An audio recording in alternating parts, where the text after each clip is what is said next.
সলতে পাকানোর পর্ব শেষ, এবার মোটামুটি প্রদীপ জ্বালানোর পালা, অর্থাৎ ভোট শুরু হওয়ার পালা। প্রথম পর্বের ভোট বাংলায় শুরু হওয়ার ঠিক আগে বেশ কিছু প্রশ্ন এবং বেশ কিছু কৌতূহল মানুষজনের একটাই বিষয় নিয়ে। একটা বিষয় আপনারা জানেন যে কি হবে, আর একটা বিষয় হচ্ছে যে কিভাবে কি হবে আর কি। এবং সেটার জন্য মোটামুটি যারা এই গোটা ভোট প্রক্রিয়ায় রেফারির ভূমিকা পালন করছেন বা আম্পায়ারের ভূমিকা পালন করছেন, সেই নির্বাচন কমিশনের দিকে সবার নজর, এবং স্বাভাবিকভাবেই তাদের জন্য বেশ কিছু প্রশ্ন রয়েছে অন্তত এইবারের জন্য আর কি। তো সেই প্রশ্নগুলো যারা নিরসন করতে পারেন বা যিনি নিরসন করতে পারেন, তিনি আমার সঙ্গে রয়েছেন, শ্রী সুব্রত গুপ্ত, স্পেশাল অবজারভার। এবার এই গোটা প্রক্রিয়াটা মোটামুটি যার হাতে রয়েছে, আপনাকে TV9 বাংলায় স্বাগত। মানে দেখুন, বাকি তো প্রশ্নগুলো যা যা আছে, লোকের যা যা জানার শেষ মুহূর্তে ওই লাস্ট মিনিট সাজেশনের মতো কিছু তো আপনার কাছে সেগুলো থাকবে, কিন্তু আগে আমি একটা জিনিস ভাবছিলাম বা দেখছিলাম, আপনার মতো একজন সেই অর্থে বিদগ্ধ টেকস্যাভি ব্যক্তি, আপনি IIT থেকে বিটেক করেছেন, এমটেক করেছেন, PhD করে ফেলেছেন, তারপর IAS হয়েছেন, মানে এগুলো আপনার নামের পাশে যোগ হয়েছে আর কি। তারপরে সে যোগ হলো গুপ্ত শত্রু। আমাদের কাজ ছিল যে দুটো কাজ ছিল, মূলত হচ্ছে ইলেকট্রাল রোলটাকে পরিষ্কার করা, সেটা আমরা চেষ্টা করেছি যতদূর সম্ভব ইলেকশন কমিশনের গাইডলাইন অনুযায়ী। আর দ্বিতীয় কাজ যেটা এখন চলছে সেটা হলো ইলেকশন এমনভাবে করা যাতে সাধারণ মানুষ ভয়হীনভাবে নিজের ভোট নিজে দিতে পারেন। তো প্রথম কাজটা আমরা অনেকাংশেই করতে পেরেছি। দ্বিতীয় কাজটার যে প্রিপারেশন সেটা প্রায় শেষ। তো এইটার ওপর দাঁড়িয়ে যদি কেউ বলেন কারুর যদি পছন্দ না হয় এই সমস্ত কাজ, তাহলে তিনি এরকম উপাধি দিতে পারেন, কিন্তু এই উপাধি দেওয়া মানে হচ্ছে যে কাজগুলো সঠিকভাবে হয়েছে। দেখুন, আপনার সম্পর্কে একটা জায়গা তো তৈরি হয়েই আছে, মানে যেটা যে জন্য আপনি এই রাজ্য ছেড়ে চলেও গেছিলেন আর কি, যে সিঙ্গুরের ক্ষেত্রটায় যেভাবে জমি অধিগ্রহণ হয়েছিল, সেখানে যেভাবে করতে চাওয়া হয়েছিল বা সে সমস্ত ক্ষেত্রে আপনার ভূমিকাটা সরকারের পছন্দ হয়নি, আপনাকে কাঠগড়াতেও দাঁড় করানোর চেষ্টা হয়েছিল। এই এখন নতুন সরকার এসে করেছিল আর কি, সেটা এইটাই কি আপনার সাথে সংঘাতের সূত্রপাত? দেখুন, এটা আমি কি বলবো, এটা এই যে প্রচারটা হয়েছে আমিও শুনেছি, আমাকেও অনেক সংবাদ মাধ্যম থেকে বলা হয়েছে যে আপনি সিঙ্গুরের কৃষকদের কাছ থেকে জমি জোর করে অধিগ্রহণ করেছিলেন এবং সেটা বর্তমান সরকার পছন্দ করেননি ইত্যাদি। তো আমার একটাই অ্যাপিল থাকবে সবারই কাছে, যে বিশেষ করে রাজনৈতিক দল, রাজনৈতিক নেতৃত্বের কাছে, যখন রাজনৈতিক দল, রাজনৈতিক নেতৃত্ব অনেক সময় সত্য বলেন না, অসত্য বলেন, কিন্তু অসত্য যখন বলবেন তখন অ্যাটলিস্ট এইটুকু চিন্তা করে বলবেন যাতে সেটা রেফিউট না করা যায়। সিঙ্গুরের জমি অধিগ্রহণ হয়েছিল 2006 সালে আর 2007 সালে। 2007 সালের বোধহয় অক্টোবরে অধিগ্রহণ শেষ হয়ে গেছিল। তাপসী মালিকের ঘটনা আমি যতদূর জানি ঘটেছিল 2006 সালের ডিসেম্বর মাসে। এই যে সময়কালটা বললাম, এই সময়টায় আমি ইংল্যান্ডে পড়তে গেছিলাম, ইউনিভার্সিটি অফ বার্মিংহামে আমি স্টুডেন্ট হিসেবে পড়াশুনো করছিলাম। আমি যখন দেশে ফেরত আসি, তারপরে আমাকে ওই ইউনিভার্সিটির প্রজেক্টেও আরও 2 মাস কাজ করতে হয়েছিল। তারপরে আমি রাজ্য সরকারে জয়েন করি। রাজ্য সরকারে যখন আমি জয়েন করি, শিল্প উন্নয়ন নিগমে যখন আমি জয়েন করি, ততদিনে সিঙ্গুরের অধিগ্রহণ হুগলির জেলাশাসক এবং শিল্প উন্নয়ন নিগমের যৌথ উদ্যোগে সম্পূর্ণ হয়ে গেছে। অর্থাৎ আমি শিল্প উন্নয়ন নিগমে যখন যোগ দিই, ততদিনে সিঙ্গুরের জমি অধিগ্রহণ সম্পূর্ণ, তাপসী মালিক ঘটনা পাস্ট, অতীত। আমি জানি না এত পরামর্শদাতা আছে, তারা কেউ এই সঠিক ব্যাপারটা কখনো বলেননি সরকারকে। মানে তাহলে আপনার উপর এত রাগের কারণ কি? কোন জায়গা থেকে আপনার মনে হয়? সেটা যারা বলছেন তারাই বলতে পারবেন যে তাদের কী কারণ, কিন্তু আমি এটুকু বলতে পারি নির্দ্বিধায় যে সিঙ্গুর জমি অধিগ্রহণের সাথে আমার কোনো সম্পর্ক ছিল না। আমি এটাও বলতে পারি যে সিঙ্গুরের পরে যে অধিগ্রহণগুলো হয়েছিল তাতে কোনোটাতেই কোনো সমস্যা হয়নি, এবং আজকে যেখানে এই যে 7টা বা 8টা শিল্প তালুক গড়ে উঠেছে, প্রত্যেকটা অধিগ্রহণই হয়েছিল সিঙ্গুর পরবর্তী অধিগ্রহণ, এবং তাতে আমার একটা সামান্য অবদানও ছিল। এই ঠিক একই টাইপের আরেকটা জিনিস সামনে এসছে যে এই ভবানীপুরে যিনি এই মুহূর্তে রিটার্নিং অফিসার, তিনি একটা সময় বিডিও ছিলেন নন্দীগ্রামে, এবং যদিও তিনি বলেছেন যে সময়টার কথা বলা হচ্ছে সেই সময়টায় তিনি ছিলেন না, ভোটের সময়টা তিনি ছিলেন না আর কি। তো এই অভিযোগগুলো যখন এসছে, তার বিরুদ্ধে যখন এসছে, আপনারা কি খতিয়ে দেখেছেন এই বিষয়গুলো? প্রতিটি অভিযোগ, যে অভিযোগগুলো আমাদের কাছে আসছে লিখিতভাবে বা মেসেজের মাধ্যমে, প্রত্যেকটা কেসই আমরা অভিযোগগুলো দেখছি। আর দেখুন, একজন ব্যক্তি কোনো এক জায়গায় কাজ করলে সে অটোমেটিক্যালি বায়াসড হয়ে যায় না।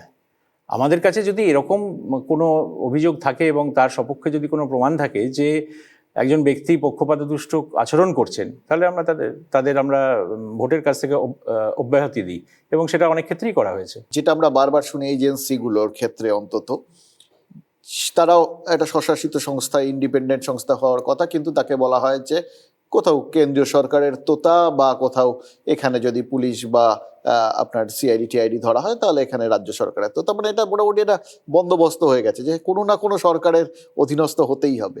এবার নির্বাচন কমিশনের গায়েও এইবার এরকম একটা পক্ষ, এই স্ট্যাম্পটা লাগিয়ে দেওয়া হয়েছে। এটা আপনারা কিভাবে দেখছেন? মানে এটা আপনাদের কাজের সুবিধা করছে না অসুবিধা করছে? দেখুন, যে কোনো রাজনৈতিক দল, তাদের স্বাধীনতা আছে যে কোনো কিছু বলার। আমাদের পরীক্ষা করতে হবে যে আমরা যে কাজগুলো করেছি সেই কাজগুলো নিয়ম অনুযায়ী হয়েছে কিনা, পাবলিশড নিয়ম অনুযায়ী হয়েছে কিনা সেইটা। সেখানে যদি কোনো রকম বিচ্যুতি হয়ে থাকে, সেটা আমাদের যদি নজরে আনা হয়, আমরা সেটা কারেক্ট করব, সেটা সংশোধন করব। কিন্তু আমি যতদূর দেখেছি এখন অবধি আমরা যে কাজগুলো করছি, এগুলো কোনোটাই কিন্তু নতুন নয়, এসআইআর বাদ দিয়ে, কারণ এসআইআর তো নতুন হলো।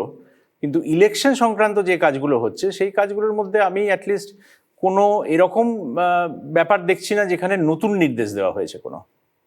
এবার সেই জায়গায় আমি যখন এসআইআর কথা বলেন, এসআইআর থেকে বাকিগুলোতে আসি, যে এসআইআরটা এটা স্বাভাবিকভাবে এটা একটা সাংবিধানিক প্রক্রিয়া, এবং এটার উদ্দেশ্য হচ্ছে আপনার যে যদি ভুয়ো ভোটার বা যাদের থাকার কথা না, ডবল এন্ট্রি, মারা গেছেন, এরকম যা যা আর কি, সেগুলোকে বাদ দেওয়া, এটা সাংবিধানিক প্রক্রিয়া। সেইটা করতে গিয়ে একটা বিতর্ক হলো, প্রচুর বিতর্ক হলো। এই বিতর্কটা যে হবে, এটা কি এক্সপেক্ট করেছিলেন আপনারা? বিতর্ক কিছু হবে সেটা আমরা ধরেই নিয়েছিলাম, কিন্তু সেটা এতদূর যাবে সেটা আমরা আশা করিনি। এটা বিতর্ক শুধু নির্বাচন কমিশন এবং রাজ্য সরকারের মধ্যেই থেমে থাকেনি, এটা শেষ পর্যন্ত দেশের সর্বোচ্চ আদালতে গিয়ে বারংবার এই জিনিসটা আলোচিত হয়েছে, এবং তার উপর ভিত্তি করে বিভিন্ন রকম নির্দেশ এসছে। সেই নির্দেশের যে ফল সেটা সবাই দেখতে পেয়েছেন। তো সুতরাং আমাদের এই এক্সপেকটেশন প্রথমে ছিল না। না, কিন্তু এই যে ধরুন লজিক্যাল ডিসক্রিপেন্সি, দেশের অন্যান্য জায়গায় তো এরকম এসআইআর হচ্ছে, বিহারে হয়ে গেছে, বা এখনো একসাথে বোধহয় 12টা জায়গায় হয়েছে। তো কোথাও এই লজিক্যাল ডিসক্রিপেন্সি ব্যাপারটা এইভাবে আসেনি যেটা বাংলা এসছে। না, ডিসক্রিপেন্সি অন্য জায়গাতেও এসছে, এবং আপনি যদি লক্ষ্য করে থাকেন দেখবেন যে তামিলনাড়ু বা উত্তরপ্রদেশে অনেক বেশি নাম বাদ গেছে ওদের এই প্রক্রিয়া ছাড়াই। সেখানে কিন্তু এত হইচই হয়নি। এখানে মানুষ অনেক বেশি সচেতন, অনেক বেশি প্রশ্ন করেন, মিডিয়াও অনেক প্রশ্ন করেন, সুতরাং ব্যাপারটা অনেক বেশি সমাজে অনেক বেশি আলোচিত হয়েছে। একটা ঘটনা হয়েছে, সেটা হলো যে আমাদের নির্বাচন কমিশন যেভাবে কাজটা শুরু করেছিল, সমস্ত রাজ্যেই একইভাবে শুরু হয়েছিল, এবং সেটা হলো মূলত বিশ্বাসের উপর ভিত্তি করে। এনিউমারেশন ফর্ম বাড়ি বাড়ি দিয়ে দেওয়া হবে, এনিউমারেশন ফর্ম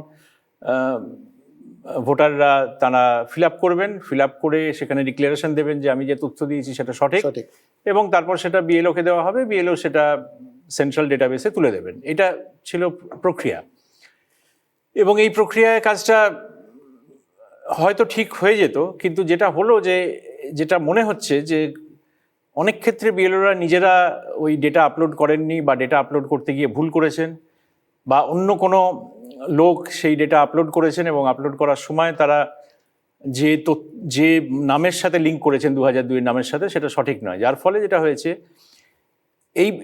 এই কাজটা যখন সম্পূর্ণ হলো, অর্থাৎ ড্রাফট পাবলিকেশন, তখন দেখা গেল প্রায় 58 লক্ষ ভোটারের ওই এনিউমারেশন ফর্ম ফেরত আসেনি, কারণ তারা মৃত বা স্থানান্তরিত, বা কোনো ক্ষেত্রে ডুপ্লিকেট ভোটার ইত্যাদি। সেগুলো বাদ পড়লো ড্রাফট স্টেজে। কিন্তু তারপরে ডেটাবেসটা পরীক্ষা করতে গিয়ে দেখা গেল যে অনেকগুলো অসঙ্গতি আছে। যেমন একটা অসঙ্গতি অনেক আলোচিত হয়েছে মিডিয়াতে, যেটা হচ্ছে নামের অসঙ্গতি। সেটা হতে পারে, কারণ নামের আমাদের এখানে যেমন কারুর নাম বন্দ্যোপাধ্যায়, বাবার নাম, সে এখন ব্যানার্জি লেখে, সুতরাং এখানে একটা এই এই ধরনের কিছু সমস্যা হয়েছে। সেগুলো তো কম্পিউটারে যেহেতু সেটা ওরা বের করেছে একটা অসঙ্গতি বলে, কিন্তু সেটা অসঙ্গতি আসলে নয়। এক্ষেত্রে হয়তো হিয়ারিংয়ের প্রয়োজন ছিল না, এটা আমি মানি।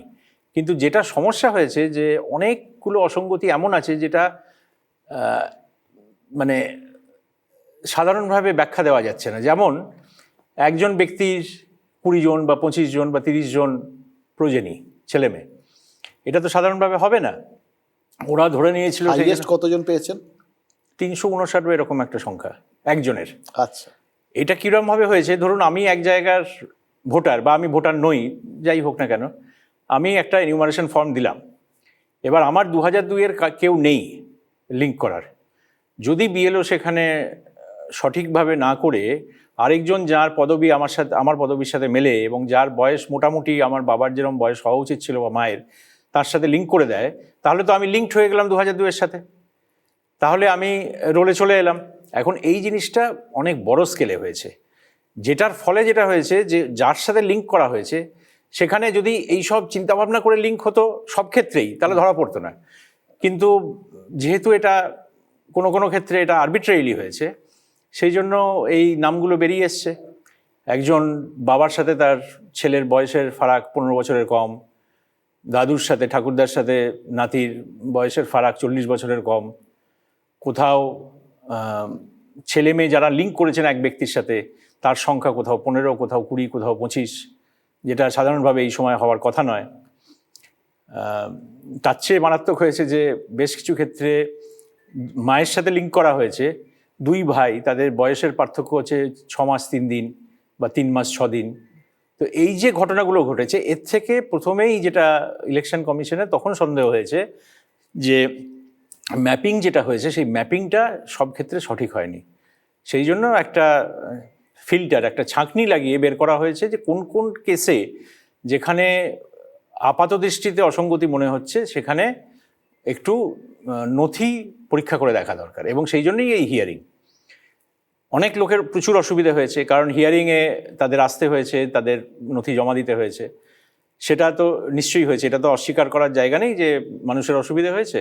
কিন্তু এই ঘটনাটা ঘটেছে তার কারণ কিছু ব্যক্তি তাদের কাজ সঠিকভাবে করেননি, বা মানে কিছু সেটা ব্যক্তি পুরোটাই আর কি আপনি যা বলছেন তাতে সেটা বিএলওদের বা এইআরওদের ক্ষেত্রে থেকে অথবা কোনো হয়েছে। কোনো ক্ষেত্রে ভোটারদেরও, তারাও হয়তো তথ্য দিয়েছেন যে তথ্য সঠিক নয় কোনো কোনো ক্ষেত্রে। কিন্তু সেটা তো খতিয়ে দেখার এবং সেই অনুযায়ী তোলার কাজটা তো বিএলও বা এইআরওদের ছিল।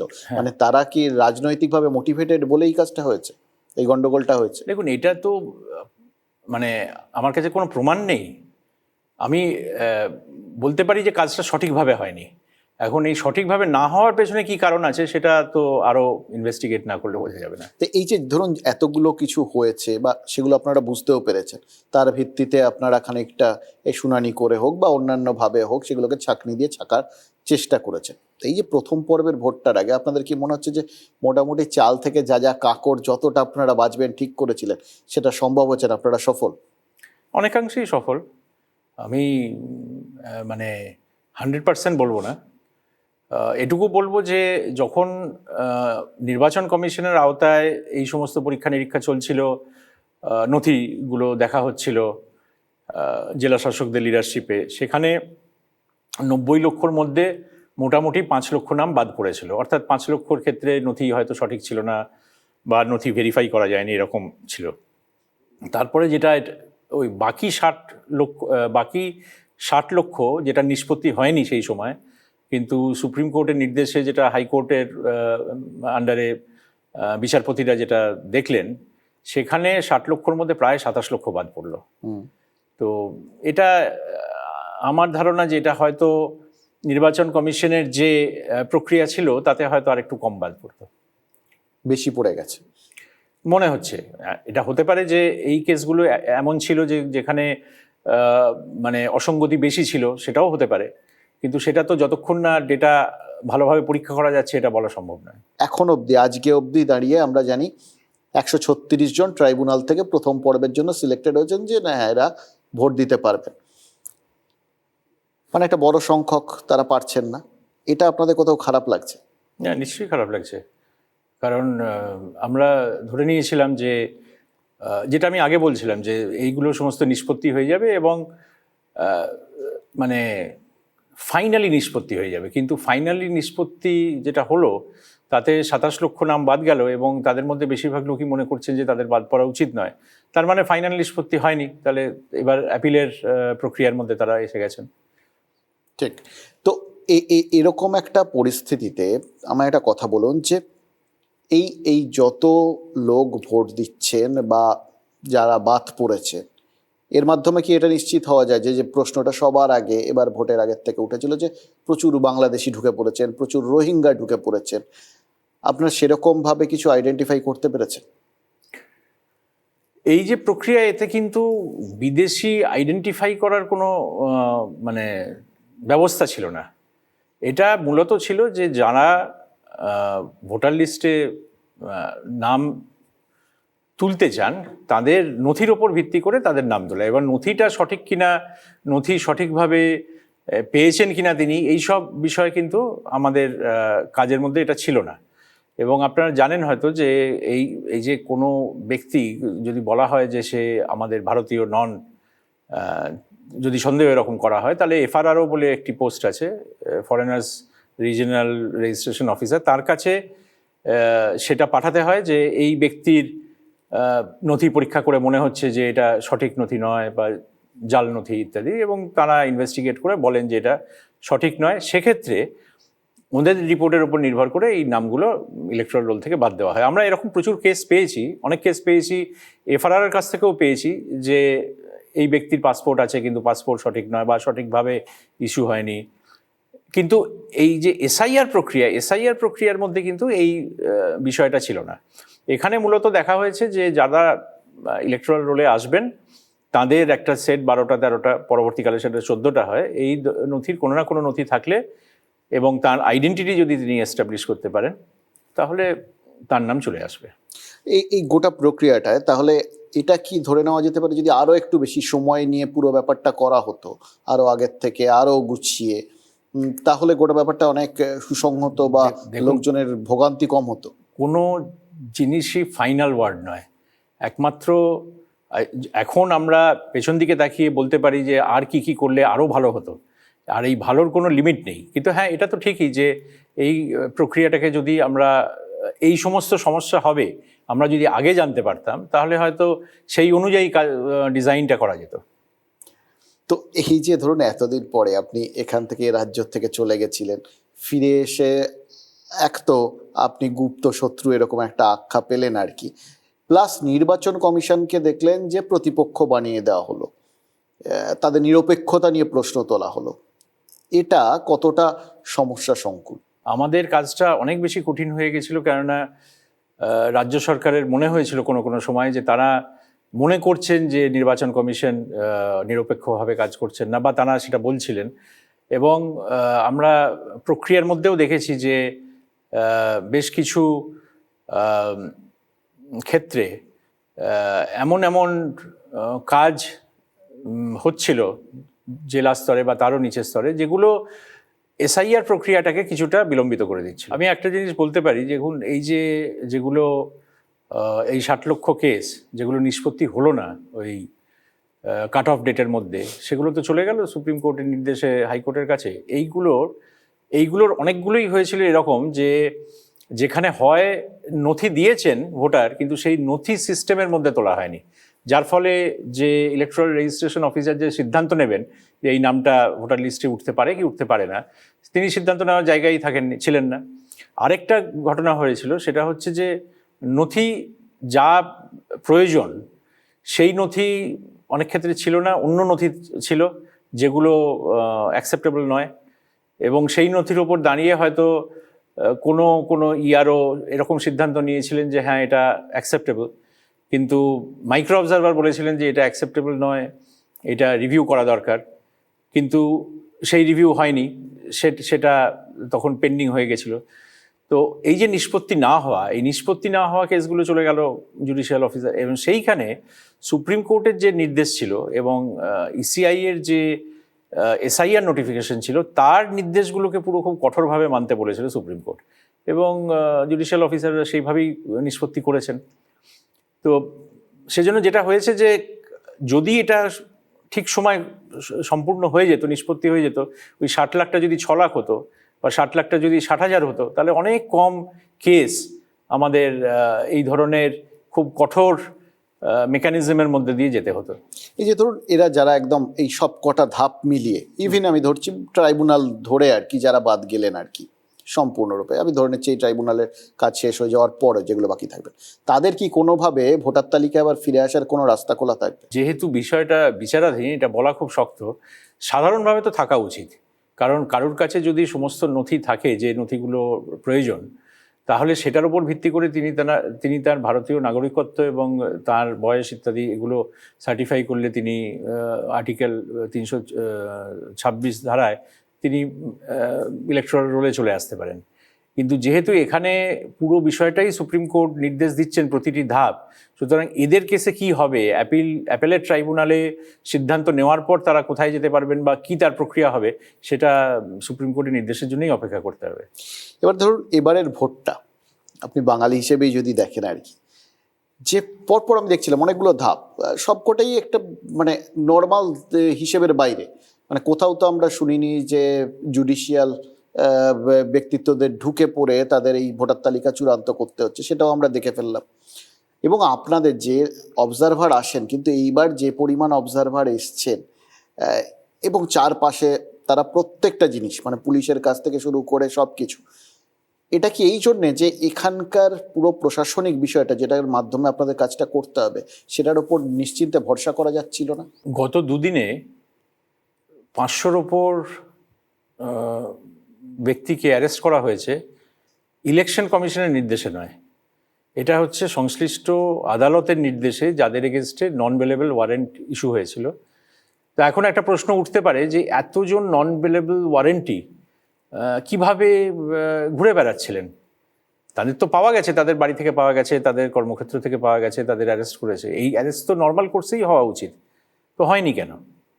এই প্রশ্নটা তো আছে। এই যে তৃণমূলের তরফ থেকে বলা হচ্ছে যে প্রথমে বলা হয়েছিল মানে হাইকোর্টে গিয়ে তারা বলেছিলেন 800 জন তার মধ্যে তাদের প্রার্থীও আছেন আর কি, এদের অ্যারেস্ট করা হতে পারে, তাদের জন্য রক্ষা কবচ চাই। পরবর্তী ক্ষেত্রে মমতা বন্দ্যোপাধ্যায় বলেছেন সেটা 1000, মানে আরো 200 যোগ হয়েছে আর কি। তো এই যে এত পরিমাণ, দেখুন আমি এইটুকুই বলবো যে কোনো ব্যক্তি অ্যারেস্ট হবেন কি হবেন না এটা আদালতের এখতিয়ার, এটা ইলেকশন কমিশনের এখতিয়ার নয়। আদালত যদি ঠিক করে থাকেন যে কোনো ব্যক্তি নন বেলেবল ওয়ারেন্ট ইস্যু হয়েছে তার বিরুদ্ধে, তাহলে পুলিশের দায়িত্ব এবং প্রশাসনের দায়িত্ব তাকে অ্যারেস্ট করে কোর্টের সামনে হাজির করা। এই কাজটা যদি ঠিক না হয়ে থাকে তাহলে নির্বাচন কমিশন এইটা বলতেই পারে, এবং এটা প্রতিবারই বলে। এটা নতুন কোনো নির্দেশও নয়, এটা পশ্চিমবঙ্গের জন্য আলাদা নির্দেশও নয়। এটা প্রতি ইলেকশনের আগেই নির্বাচন কমিশনের প্রথম যে সমস্ত নির্দেশ থাকে, যতগুলো নির্দেশ থাকে তার মধ্যে প্রথম নির্দেশ হচ্ছে seizure of cash, gold, liquor ইত্যাদি। নন বেলেবল ওয়ারেন্ট যেগুলো পেন্ডিং আছে সেগুলোকে এক্সিকিউট করানো। যদি দেখা যায় যে হিস্ট্রি শিটার আছে, বারবার কোনো না কোনো অফেন্সে যুক্ত, তাদের এগেনস্টে বন্ড ইস্যু করানো, এগুলো প্রতিবারের নির্দেশেই থাকে, এবারও ছিল। তো এটার মধ্যে নতুনত্ব কিছু নেই। এখন সেই সমস্ত ব্যক্তি কোনো রাজনৈতিক দলের কিনা এ তো আমি বলতে পারবো না, কারণ এই যে নন বেলেবল ওয়ারেন্ট তাতে কিন্তু রাজনৈতিক দল ইত্যাদি লেখা থাকে না, আমাদের কাছে যে লিস্ট আছে তাতেও লেখা নেই। সেটা কি বেসিসে বলছেন আমি বলতে পারবো না। মানে এই যে ধরুন পুরো কঠিন একটা পরিস্থিতি চারপাশে তৈরি করে ফেলা হচ্ছে। আমি দেখছিলাম যে পরিমাণ এই কেন্দ্রীয় বাহিনী এসছে, কেন্দ্রীয় বাহিনী আসে, তাদের জন্য চিন্তাভাবনা থাকে, কিন্তু এই যে এত পরিমাণ কেন্দ্রীয় বাহিনী আনা হয়েছে এবং সেই কেন্দ্রীয় বাহিনী এনেও মনে হচ্ছে যে তারা ঠিক করে কাজ করবে কিনা সেটা নিয়েও কমিশনের তারপরে এবং আপনাদেরও সংশয় রয়েছে। এটা কোন ভাবনা চিন্তার জায়গা থেকে এই ব্যাপারটা আপনারা এত কড়াকড়ি করছে, যেটা জিপিএস লাগানো এরকম, মানে পুরো যুদ্ধক্ষেত্র মনে হচ্ছে চারপাশে? কিছু পরিসংখ্যান আপনাকে দেব।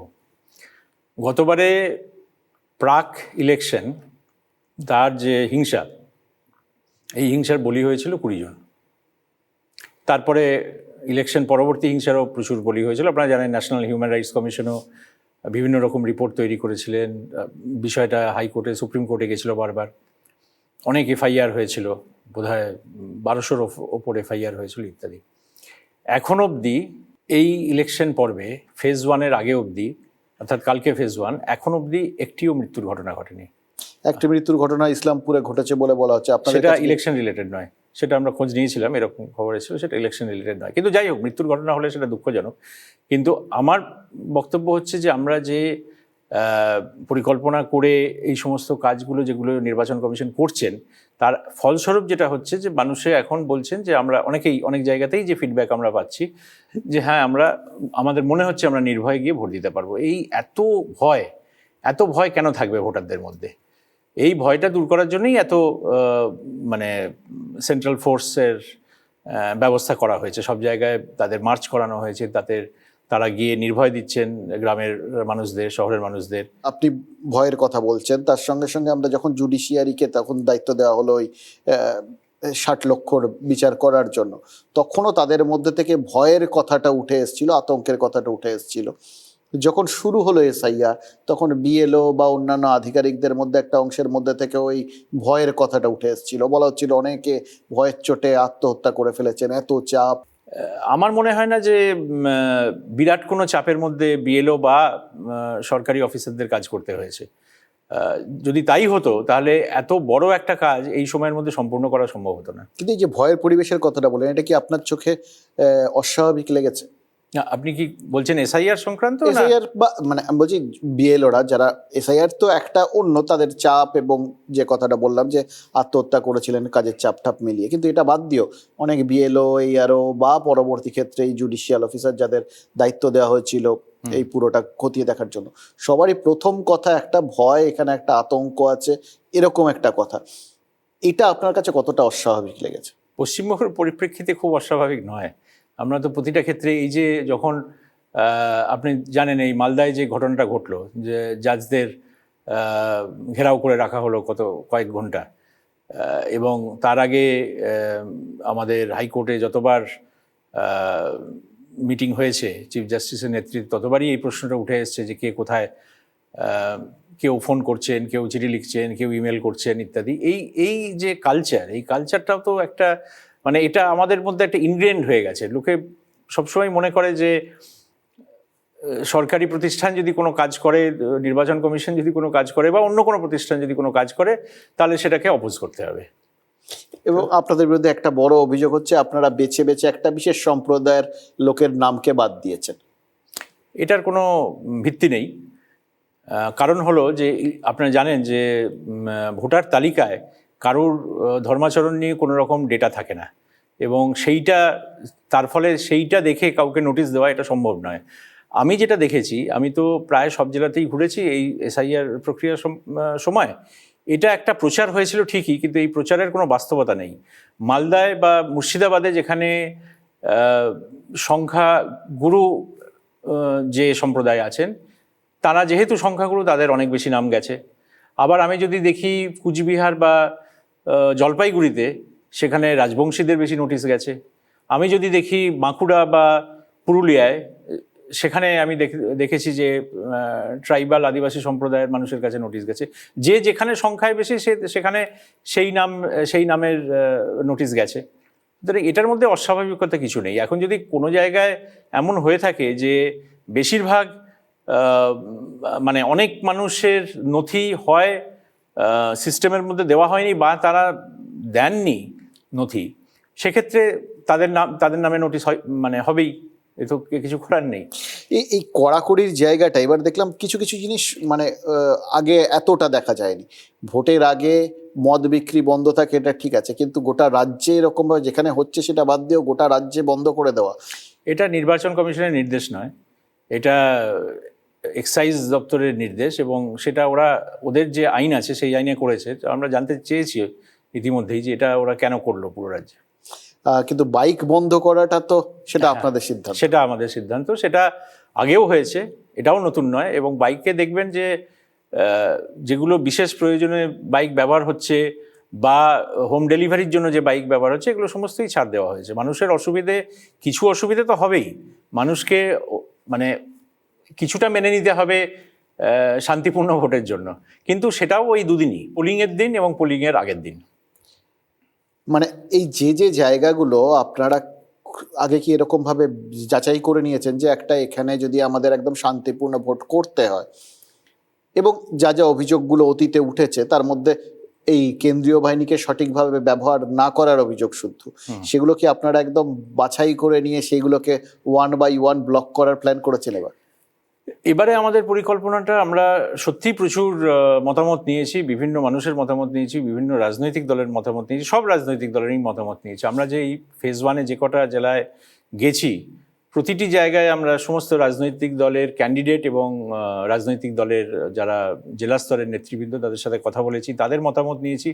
এই সব মতামত নেওয়ার পরে এবং সাধারণ মানুষেরও ফিডব্যাক প্রচুর পেয়েছি, মিডিয়ার প্রচুর ফিডব্যাক পেয়েছি, এই সব ফিডব্যাকগুলো এক জায়গায় করে তারপরে সিদ্ধান্তগুলো নেওয়া হয়েছে। এবার যদি আমি এই সব কটার বাইরে গিয়ে প্রাক্তন আমলা হিসেবে, এই যে এতদিন পরে আবার রাজ্যে ফিরে আপনি একটা প্রশাসনিক বিষয়ের সঙ্গে এত ওতপ্রোতভাবে জড়িয়ে রইলেন এবং সব থেকে বড় কথা সেটাকে মোটামুটি ড্রাইভ করলেন আর কি, কোথাও আপনার ব্যক্তিগত অভিজ্ঞতাটা যদি একটু শেয়ার করেন। অভিজ্ঞতা তো অনেকগুলো হলো, এই এসআইআরেও হলো, ইলেকশনের ক্ষেত্রেও হলো। আমি দু একটা মজার ঘটনা বলি আপনাকে। এই যে অসঙ্গতি, এসআইআর নিয়ে অসঙ্গতির কথা হচ্ছে, এক জায়গায় আমি গেছি, সেটা বোধহয় কুচবিহারের কোনো পোলিং স্টেশনে, সেখানে এই শুনানি হচ্ছিল এই অসঙ্গতির। সেখানে দেখি যে প্রচুর মানুষ অপেক্ষা করছেন, দাঁড়িয়ে আছেন নথি নিয়ে।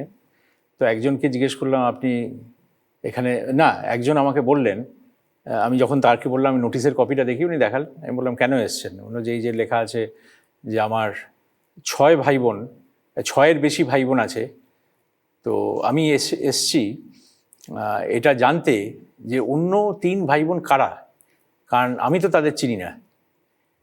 তো এরকম একজনের উত্তর হলো। আরেকজনের উত্তর হলো যে আমরা তো 2 ভাই, কিন্তু বাবা অন্য কোনো বিয়ে টিয়ে করেছে কিনা, অন্য কোথাও সংসার আছে কিনা সেইটা খোঁজ দিতে এসেছি।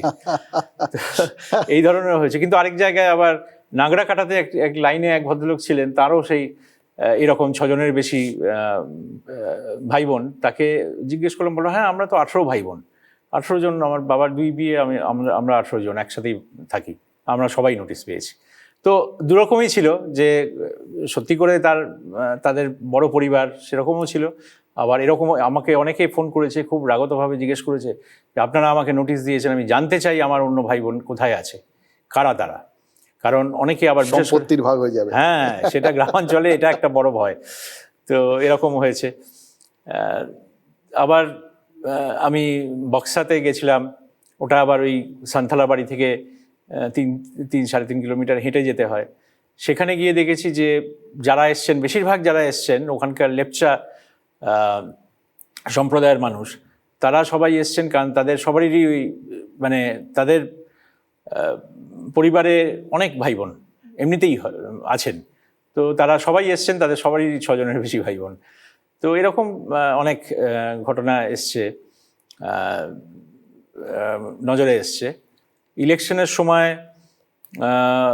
আমরা যে এই কালকেই আমি তমলুকে একটা গ্রামে ঘুরছিলাম, সেই গ্রামের সম্পর্কে মানে প্রচার আছে যে সেই গ্রামে একটা কুটির শিল্প আছে, বোমা তৈরির কুটির শিল্প। তো বিরাট ফোর্স নিয়ে আমরা গেছিলাম কনফিডেন্স বিল্ডিং মেজারে, অনেক লোকের সাথে কথা হলো গ্রামের, তারা মাছ চাষ করেন ইত্যাদি।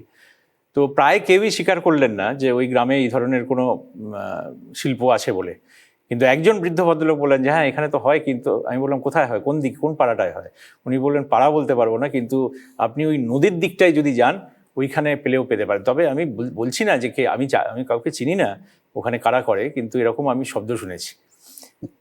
তো মানে পরিবেশ, মানে এই বিভিন্ন জায়গায় বিভিন্ন রকম মানে পুরো রাজ্যের একটা ফ্লেভার পাওয়া যায়, যে সব জায়গায় গেলে যে কোথায় কীরকম হচ্ছে, কোথায় কীরকম। প্রশাসন সম্পর্কে আপনার কি অভিজ্ঞতা? প্রশাসন, দেখুন, একটা বড় সমস্যা যেটা আমি ফিল করছি এখন, সেটা হলো যে জেলা শাসকদের যে অফিস, সেখানে প্রচুর শূন্যপদ, পুলিশেও প্রচুর শূন্যপদ, এবং সব জায়গায় এই অফিসাররা বলছেন যে আপনারা যে বলছেন কন্ট্রাকচুয়াল কর্মী নেওয়া যাবে না ভোটের কাজে, আমরা কাজটা করব কাকে দিয়ে। এইটা একটা কিন্তু জেনুইন সমস্যা, যেটা প্রায় সব জায়গায় শুনছি।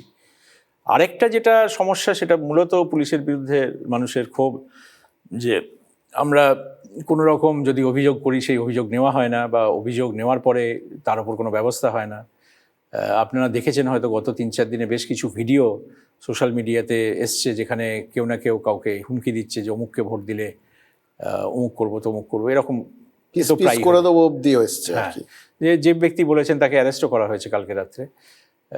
কিন্তু এই যে ঘটনাগুলো, এগুলো তো, এটা তো প্রশাসন সম্পর্কে খুব ভালো একটা ছবি দেয় না মানুষকে, সাধারণ মানুষকে। যদি এই রকম বক্তব্য রেখেও লোকে বেরিয়ে যেতে পারে। এক জায়গায় দেখলাম যে এক নেতৃস্থানীয় ব্যক্তি, তিনি বলছেন যে আমরা জানতে পারবো তোমরা কোথায় ভোট দিচ্ছ, এবং সেই অনুযায়ী ব্যবস্থা হবে ভোটের পরে। তো এই জাতীয় যে মেসেজিং একজন গুরুত্বপূর্ণ পদে থাকা ব্যক্তি যদি করেন, তাহলে সেটা তো গণতন্ত্রের পক্ষে শুভ নয়। এইটা মাথায় রেখে, এগুলো মাথায় রেখেই কি এইবার এই এত সংখ্যক কেন্দ্রীয় ফোর্স, মানে আমি হিসেব করছিলাম, ধরুন প্রায় 2.5 লাখের মতো কেন্দ্রীয় বাহিনী থাকছে এখানে, যেখানে আমাদের এখানে পুলিশ সব মিলিয়ে হয়তো 1,20,000 হবে, আমি যদি সিভিক ভলেন্টিয়ার ধরি তাহলে 2,40,000 হতে পারে, মানে তার থেকেও বেশি। এই যে কেন্দ্রীয় বাহিনীকে নিয়ে আসা, তার কারণ কি এইটা? হ্যাঁ, এটা তো একটা মানুষকে আশ্বস্ত করা যে ভোটের সময়, ভোটের দিন, ভোটের আগে এবং ভোট পরবর্তী যাতে হিংসার কবলে না পড়তে হয়, সেই আশ্বস্ত করার জন্যই মূলত এই ব্যবস্থা। এবার তার মধ্যে এই অভিযোগও তো উঠছে, মমতা বন্দ্যোপাধ্যায় করেছেন যে তার 3টে ওয়ার্ডে সেখানে এই কেন্দ্রীয় বাহিনীর জওয়ানরা গিয়ে, সিআরপিএফ গিয়ে ছাপ্পা ভোট দেবে। ছাপ্পা ভোট দিলে তো আমরা দেখতে পাবো প্রতিটি বুথে আপনার ওয়েবকাস্টিং হচ্ছে। প্রথম কথা হচ্ছে যে কেন্দ্রীয় বাহিনীর জওয়ানদের আমরা প্রতিটি জেলায় গিয়ে ব্রিফিং করেছি, তাদের ওপর স্পষ্ট নির্দেশ দেওয়া হয়েছে কেউ কোনো অবস্থাতেই বুথের ভেতরে যেতে পারবেন না যদি না প্রিসাইডিং অফিসার আপনাকে যেতে বলে, 1 নম্বর। 2 নম্বর হচ্ছে যে একজন জওয়ান তিনি বুথের বাইরে দাঁড়িয়ে থাকবেন এবং বুথের ভেতরে নজর রাখবেন। সুতরাং বুথের ভেতরে যদি যান কেউ, তাহলে তিনি ডিসিপ্লিনের আওতায় পড়বেন, ডিসিপ্লিনারি অ্যাকশনের আওতায় পড়বেন। এটার কোনো সম্ভবই নয়। আর তৃতীয় হচ্ছে যে আমরা যেহেতু প্রতিটি বুথের ভেতরে এবং বাইরে ওয়েবকাস্টিং করছি, তাহলে আমরা পুরো দিনই নজর রাখতে পারবো প্রতিটি বুথে যে কি হচ্ছে ভেতরে এবং কি হচ্ছে বাইরে। সুতরাং কোনো ব্যক্তি গিয়ে, শুধু জওয়ান নয়, কোনো ব্যক্তি গিয়ে ছাপ্পা মারলেন, সেটা তো রেকর্ড হয়ে থাকবে এবং এই রেকর্ড অনেক দিন থাকবে। সুতরাং এটা ওই আইন অনুযায়ী যে ব্যবস্থা আছে ইন্ডিয়ান পেনাল কোডের, সেই ব্যবস্থা আগে কি হতো, কোনো লোক ফলস ভোটিং করতে এলে তাকে ধরা পড়লে তাকে পিঠে দুঘা দিয়ে হয়তো বাড়ি পাঠিয়ে দেওয়া হতো। কিন্তু এখন তো সেটা হবে না, এখন তাকে অ্যারেস্ট করা হবে, অ্যারেস্ট করে তার এগেনস্টে প্রসিকিউশন দেওয়া হবে। এই পরিবেশটা, এই যে উদাহরণটা আমরা চেঞ্জ করতে চাই। বাংলা সম্পর্কে যে বারবার এই ধরনের কথা হচ্ছে যে প্রচুর লোক মারা যান ইলেকশনের সময়, এই যে ব্যাপারটা, এটা আমরা নির্বাচন কমিশন রক্তপাতহীন একটা নির্বাচন করার লক্ষ্য। মানে এই যে ধরুন সামগ্রিক প্রক্রিয়াটা যেটা আপনারা বললেন, যে বাংলার ভোট সংস্কৃতি বা গোটা দেশের সামনে বাংলার ভোটের একটা যে ছবি উঠে এসছে, সেটা বদলানোর চেষ্টা করছেন আপনারা। ভয় মুক্ত একটা পরিবেশ তৈরি করার চেষ্টা করলেন, লোকজন বেরোলো, ভোট দিল।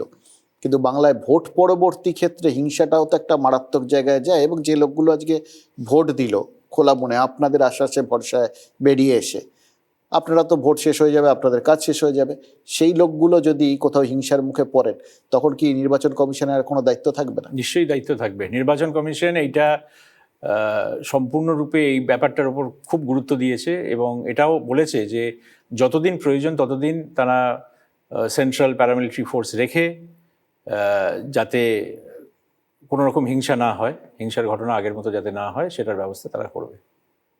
আপনাকে অনেক ধন্যবাদ আমাদের এতটা সময় দেওয়ার জন্য। এবং একটা প্রথম পর্বের আগে আমরা কথা বলছি, আশা করব প্রথম পর্ব শান্তিপূর্ণভাবে, দ্বিতীয় পর্বও শান্তিপূর্ণভাবে শেষ হবে।